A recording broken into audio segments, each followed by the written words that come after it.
Renewables have enjoyed more than a decade of lucrative subsidies. So now is their chance to shine, right? It's not happening.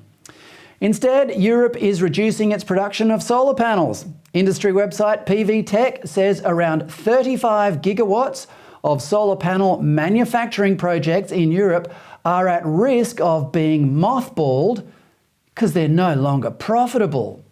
One French solar panel manufacturer, SunPower, shut its doors last week after 10 years of operation.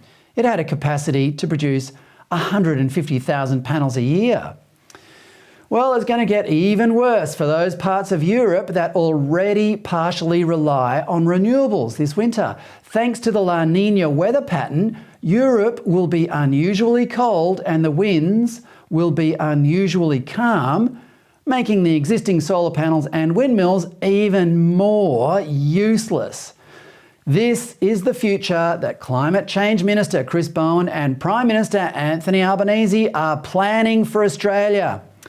Their contempt for conventional energy production is essentially a contempt for you, the average punter who just thinks it's dead set madness to ignore the cheap fuel supplies we already have in the ground. Bowen quotes a World Bank analyst saying that high commodity prices mean, quote, policymakers need to prioritise policies that encourage greater energy efficiency and accelerate the transition towards low-carbon energy sources, unquote. Talk about genius. What if you don't have to pay high prices, Chris? What if it's just lying around in our backyard just waiting to be dug up?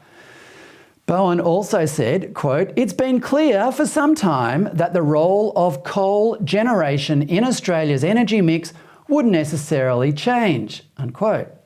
Really? Why? He doesn't say.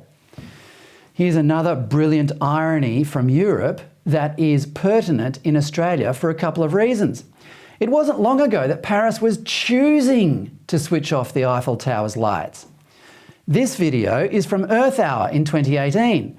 Earth Hour was the annual symbolic gesture dreamed up by journalists at Fairfax newspapers in Australia that spread around the world. It was meant to promote the use of renewable energy to end the climate change crisis, which supposedly threatens life on Earth.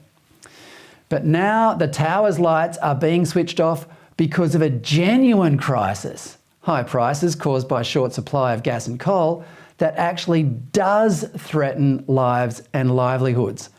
And it's not a choice. President Emmanuel Macron is telling the French to voluntarily switch off lights or face blackouts.